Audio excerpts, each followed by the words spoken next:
The room had been built for exactly this kind of moment.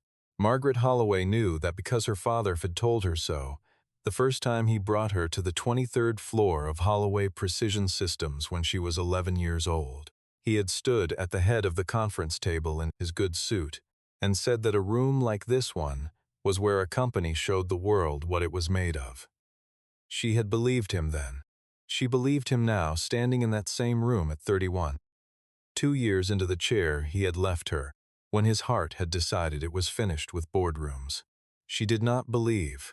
When she looked toward the door at 9, she looked to 9:51 in the morning and saw the man in the gray maintenance uniform and the child standing beside him with a stuffed dog pressed against her chest, that the world was going to show her anything she wanted to see. His name was on the work order her assistant had routed to the facilities manager 3 days earlier. Owen Marsh, HVAC and mechanical systems technician, 14 months of clean service records, no flags, no incidents, the kind of file you pass through without reading carefully because it gives you nothing to slow down for. He had been called to inspect the hydraulic pressure monitoring system in the mechanical bay adjacent to the conference room, a routine certification check that the board had required before the site demonstration scheduled for the following morning. The demonstration that Dalton Aerospace had flown 11 people across the country to attend. The demonstration on which the $63 million contract renewal depended. He was crouched beside the pressure panel when the board members began to file in at 9:53, and the child, who could not have been older than 7, was sitting cross-legged on the floor next to his toolbox with the stuffed dog in her lap, doing something in a small spiral notebook with the focused quiet of a person engaged in something that mattered to her. Margaret did not stop walking. She looked at the man, then at the child, then at her board, then back at the man. He stood when she looked at him directly. He introduced himself without being asked. He explained the situation in a clear, level sequence.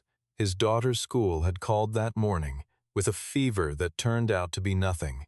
3 calls to backup arrangements, all 3 unanswered. A work order with a hard deadline before the board session. He said it without apology in the performed sense, without minimizing it, without asking her to find it acceptable. He simply told her what had happened.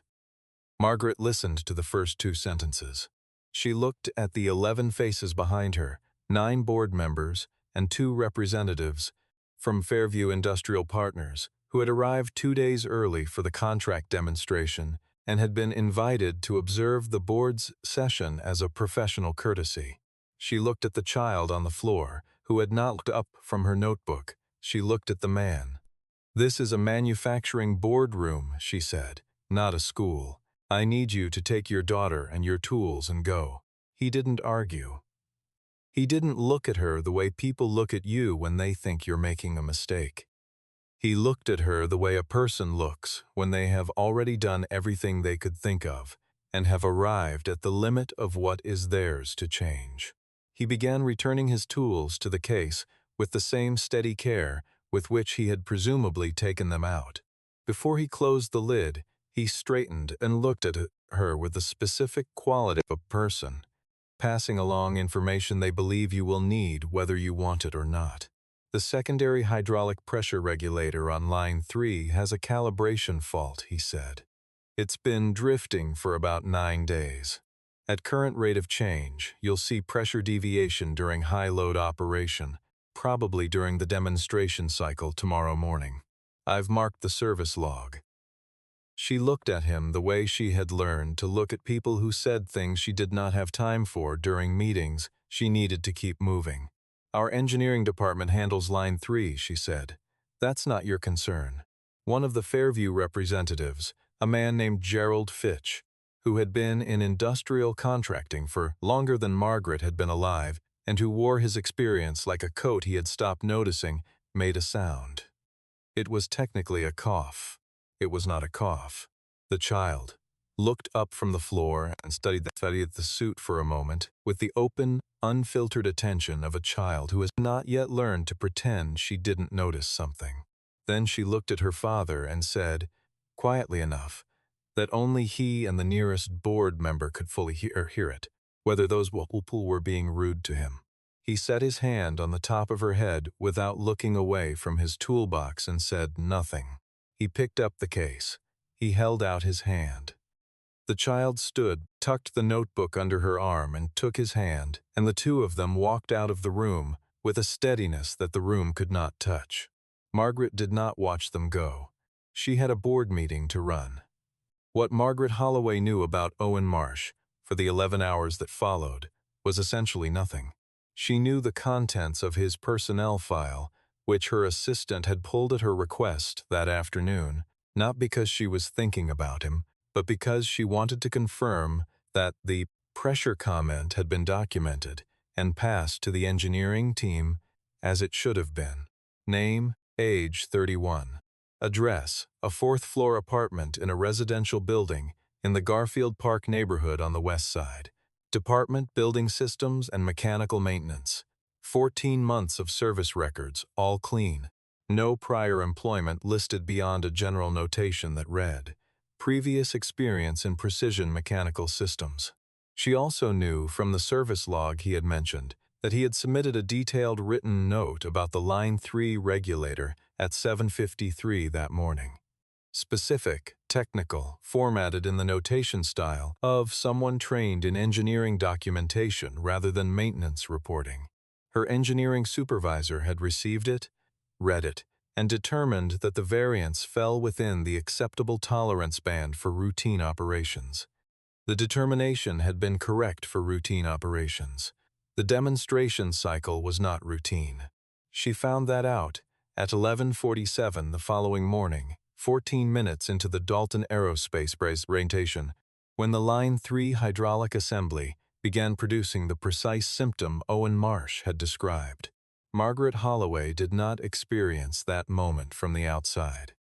She was standing 6 feet here from the assembly floor observation platform when the pressure alarm registered, watching Gerald Fitch's face change in the particular way that faces change when something expensive and preventable has just happened in front of witnesses who flew across the country specifically to assess whether you know what you're doing. The demonstration stopped. The Dalton Aerospace delegation was escorted to the hospitality suite. 3 engineers and the maintenance supervisor stood around the Line 3 assembly for 40 minutes, arrived at a diagnosis that matched the service log notation exactly, and determined that the full recalibration would take between 4 and 6 hours. The Dalton delegation's return flight was at 7 in the evening. Margaret sat in her office at 1:15 in the afternoon and held a reality she could not improve by holding it more carefully. If the recalibration completed by 5, there was a narrow window for a partial demonstration before Fitch and his team needed to leave for the airport. Narrow enough that a man like Gerald Fitch might be generous about it and might not. She had worked with Fitch twice before. She did not know which version of him she would get at the end of a day that had not gone according to anyone's plan. Her engineering supervisor, whose name was Paul, appeared in her doorway and said the recalibration was technically straightforward, but was taking longer than estimated because the specific torque calibration sequence on this model of regulator was not in the standard service manual. The manual covered the Mark IV assembly. The Line 3 unit was a modified Mark IV, and whoever had made the modification had not fully updated the documentation. Margaret looked at him for a moment. "Find me whoever made the modification," she said. Paul was quiet for 4 seconds. "The modification was made 18 months ago," he said. "The technician who did it isn't with the company anymore." The documentation she submitted was partial. Another pause. The engineer who supervised the modification retired in June. Margaret turned her chair to face the window. The manufacturing floor was visible through the glass below, organized and precise and currently stopped in a way it had not been stopped in 2 years. $63 million. 11 months of contract negotiation.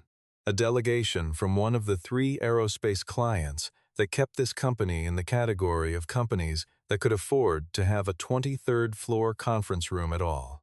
and a service log note filed at 7:53 in the morning by a maintenance technician she had dismissed from a boardroom before he could finish his sentence, that had predicted the exact nature of the fault and presumably contained the knowledge of how to address it. Because the specific detail and formatting of the note suggested strongly that the man who wrote it knew more about what he was looking at than his job title indicated.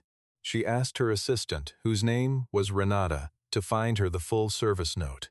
Renata brought it in 3 minutes. Margaret read it twice.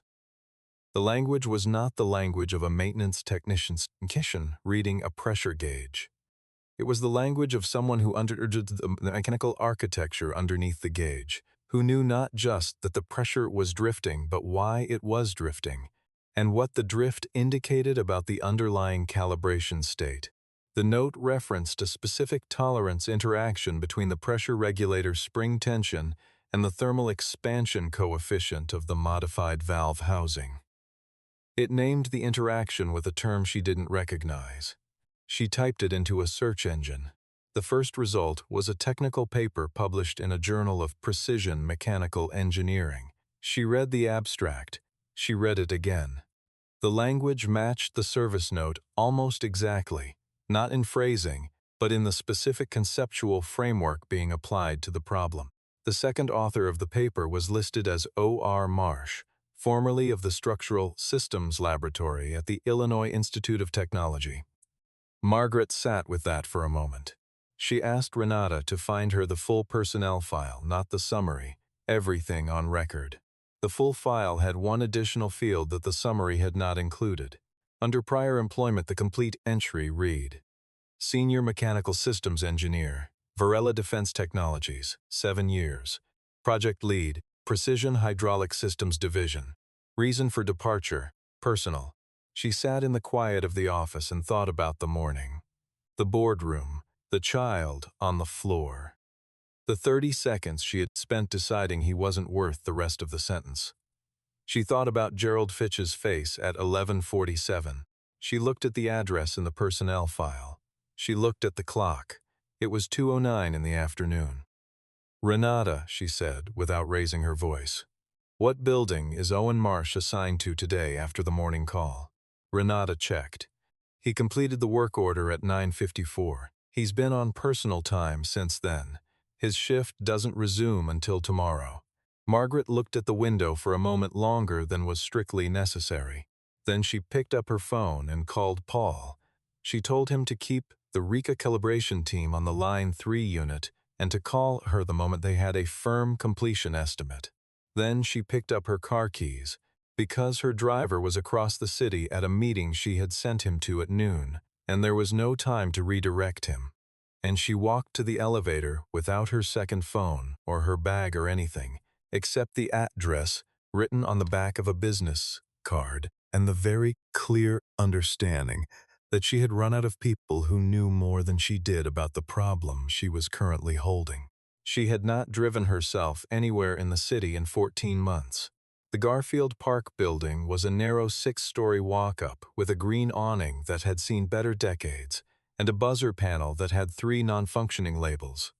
She found 4F on the panel and pressed it and waited.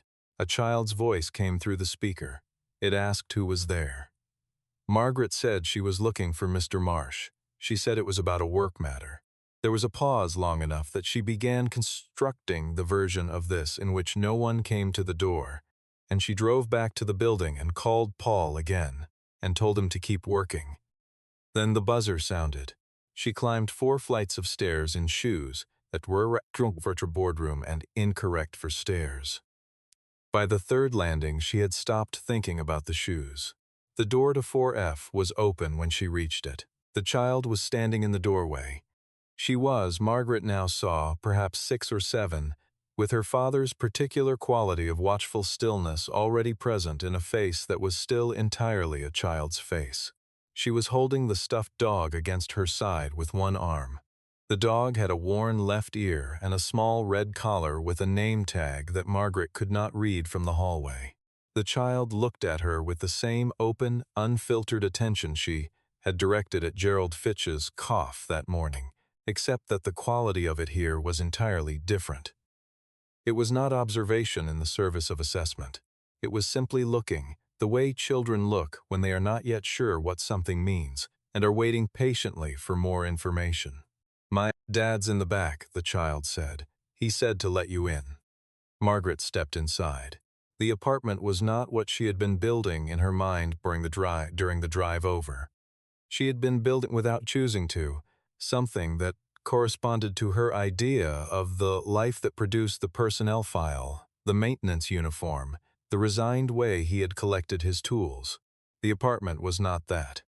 The bookshelves along the main wall were organized in a way she could not immediately parse, not alphabetically, not by subject in any conventional sense, but with an internal logic that suggested she was missing a key. A large drafting table occupied the space below the window, and it held a set of mechanical drawings that were detailed enough and specific enough that she stopped for half a step before she kept moving. A workbench along the interior wall held a partial disassembly of what appeared to be a small hydraulic actuator, the components laid out in a sequence that was clearly intentional. On the corner of the drafting table, occupying a small cleared space, sat a framed photograph. She saw it in passing and did not stop to look directly at it, but registered a woman's face and a version of the child's expression in an adult arrangement, and understood without needing to examine it further that this was a piece of information about the apartment that explained several other things. The child, whose name Margaret did not yet know, led her through to a back room that functioned as an office. Owen Marsh was at a desk in a plain work shirt with a mechanical diagram open on his laptop and a spiral notebook open beside it, and he did not look particularly surprised to see her. He looked at her the way he had looked at her in the boardroom that morning, watchful and unhurried, and entirely outside the orbit of whatever she represented in professional terms. He looked past her into the hallway once, confirming she was alone. Then he looked back and waited.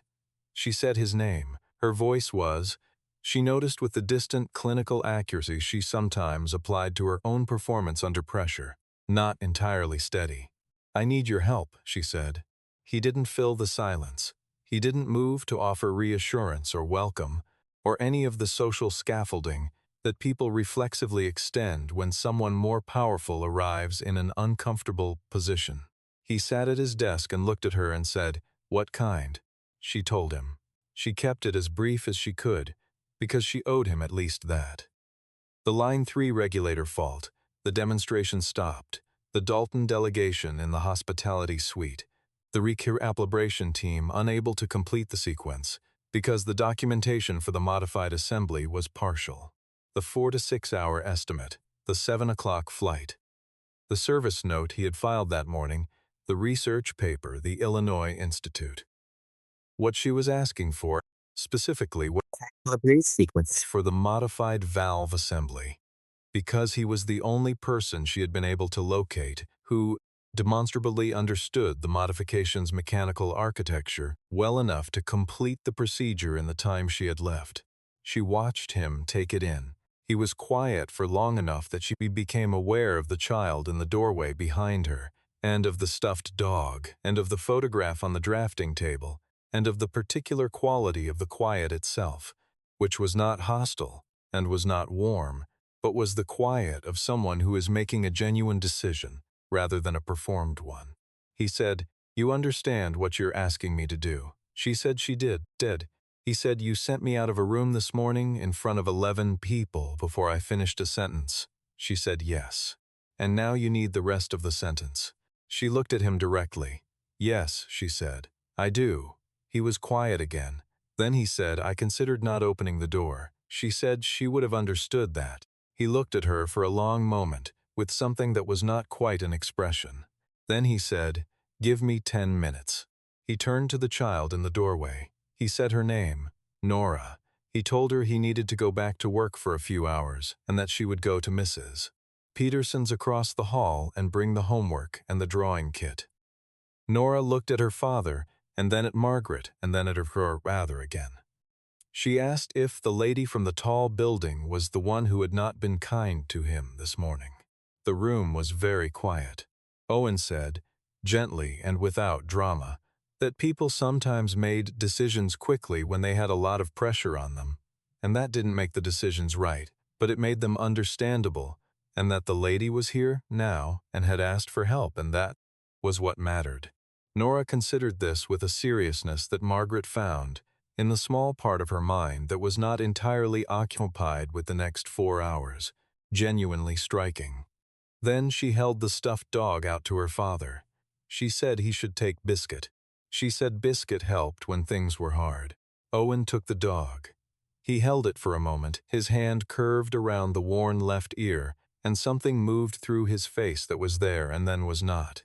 He handed it back and said Biscuit should stay and guard the apartment. Nora accepted this with the gravity of someone receiving an important assignment. Margaret had never watched anyone work the way Owen Marsh worked. She had watched engineers and technicians and manufacturing floor specialists and systems analysts, people at the top of their fields, doing difficult things under pressure. For the entire decade she had been inside this industry in one capacity or another. She knew what competence looked like in a room. She knew the specific quality of attention that a person brings to a problem they are genuinely built for. She had not seen it look quite like this. He worked without announcing what he was doing. He arrived at the Line 3 assembly, looked at the partial work, asked 2 questions of the recalibration team, and then went quiet in a way that caused the team to go quiet around him, without any explicit request. He read the partial documentation, set it down, and proceeded from memory. His hands moved through the calibration sequence with a precision that was not the precision of someone following steps, but of someone who understood the mechanical logic underneath the steps, so that when the sequence required a decision, he made it without hesitation external in the initial understanding problem to his own understanding of the problem. She stood at the observation rail and watched. Paul stood beside her and said nothing for a long time. Then he said, very quietly, that he had never seen anyone perform that particular modification calibration by hand. He said the modification itself, from what he could observe of how Owen was working through it, was not a simple adjustment.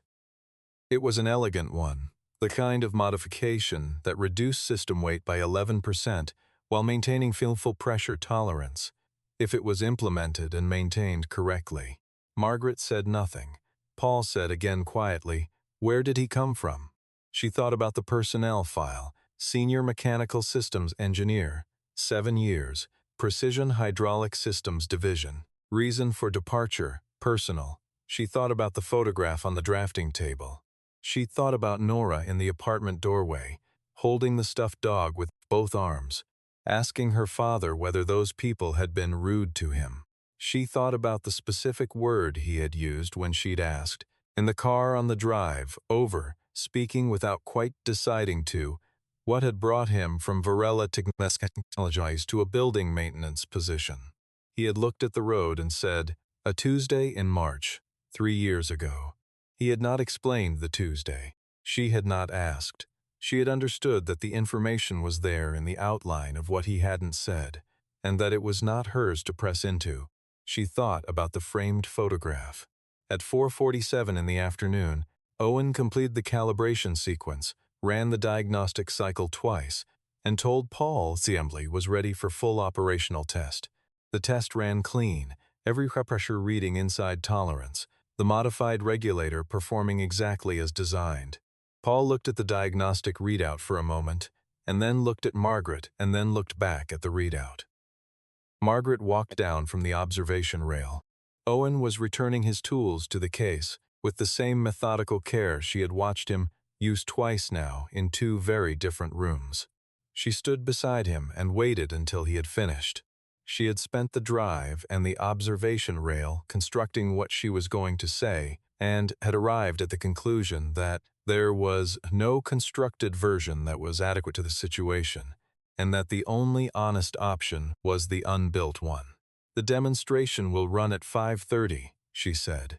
The Dalton delegation has agreed to extend their departure. He nodded once. I owe you an apology, she said.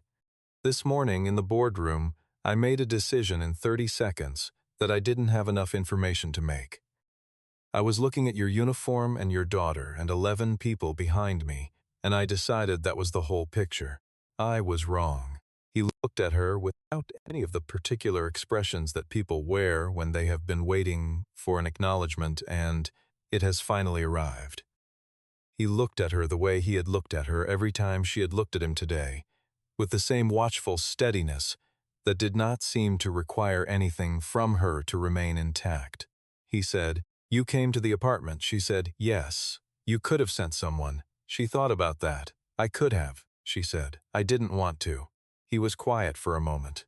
Then he picked up the toolbox and looked at her and said, "The Dalton contract is a good one for this facility. The people on that floor deserve to keep their jobs." He said it without performance. It was not a speech. It was simply the reason he had come. She watched him walk toward the service corridor. "Mr. Marsh," she said. He stopped. "I'd like to offer you a position. Senior Mechanical Systems Engineer, Hydraulic Precision Division. The role has been vacant for 4 months." She paused. "Name your own terms." He turned and looked at her for a long moment. His expression was difficult to read, and then was not.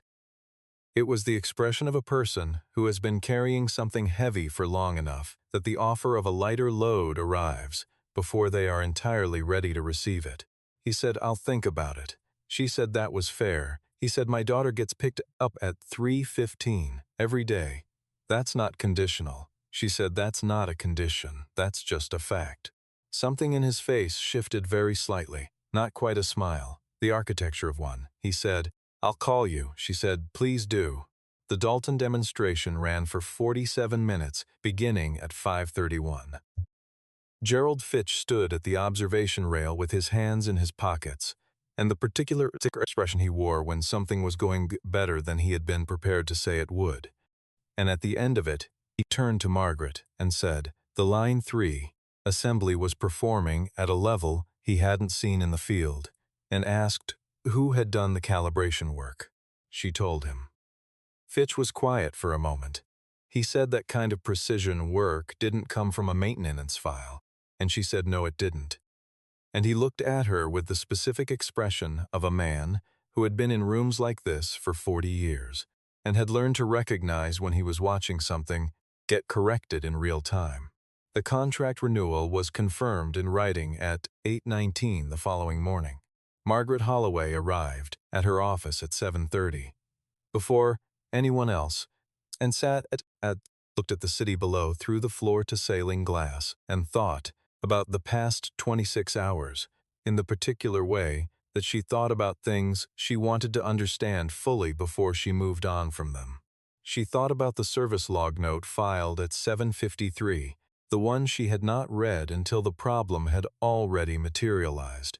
She thought about what that note would have meant if she had read it at 7:53, when it was submitted, a modification fault, 9 days of accumulating deviation, a specific mechanical interaction that required a calibration approach not in the standard manual. She thought about the fact that the knowledge required to write that note was not the knowledge that came with the job title on the work order, and that she had looked at the job title and the uniform and the child and had decided she already had enough information to know what she was looking at. She thought about how many times she had done that. Not dramatically, not with malice. Simply with the ordinary, efficient economy of attention that running a company required, the habit of sorting people into their categories quickly so that the limited hours of the day could go to the things that the categories said mattered most. She thought about Owen Marsh, crouching beside the Line 3 assembly, with his hands moving through a calibrating sequence that none of her engineers could perform. She thought about Nora in the apartment doorway, holding Biscuit against her side, asking her father a question that contained a moral clarity that most adults spend a lifetime trying to recover. She thought about the framed photograph on the drafting table. She thought about what the phrase "reason for departure" personal contained and did not contain, and had never been designed to contain, and what it meant that she had read it and moved on without stopping. Renata arrived at 7:50 and came in with the morning messages. She set them on the desk and turned to go and then stopped, because she was a person who noticed things and did not pretend otherwise, and she said, "You look like you slept." Margaret said she had for about 4 hours. Renata said that was 2 more than the night before. Margaret said yes. She looked at the messages. At the top of the stack, below the Dalton confirmation and 3 board emails, was a card that Renata had placed there without commenting on it. It was a drawing, done in pencil on the back of a sheet of notebook paper. 2 figures, one tall and one small, standing in front of a building that was rendered with the particular confident inaccuracy of a child's architectural sense. Next to the small figure was a dog, recognizable by its worn ear. Above the building, in careful printed letters that had clearly taken some time, "Thank you for coming to our house." Margaret sat with the drawing for a long moment. She had a company to run. She had a board session at 10 and a departmental review at 1 and a call with the Dalton legal team at 3:30. She had 11 months of contract performance to deliver now that the negotiation was closed, and a hydraulic systems division that had just revealed a gap in its documentation practices that would require a full audit. She understood now with a clarity that had been building in her since 2:09 the previous afternoon. A very specific piece of information about what it looked like when you dismissed a person before they finished their sentence, and what you paid for it, in time, and in the particular currency that had no line in a budget, and no entry in a contract, and no recovery mechanism except the kind that required you to drive across the city and knock on a door and say the true thing without dressing it first. She set the drawing on the corner of her desk where she would see it during the board session. She picked up her phone and dialed.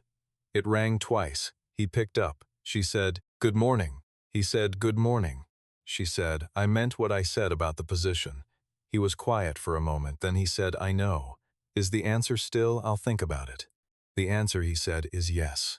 She sat in the quiet of the office and looked at the drawing on the corner of her desk, and at the city moving at full speed through the glass below, and thought that yes was, at this particular moment, exactly the right amount of words. Down in the Garfield Park apartment, which was already lit by the early morning light that came through the window above the drafting table and fell across the mechanical drawings and the framed photograph and the cleared space in the corner where Biscuit currently sat facing the door with the focused dignity of a guard on duty. Nora was eating cereal at the kitchen table and telling her father about the dream she had, in which Biscuit had solved a very complicated problem that everyone else had given up on.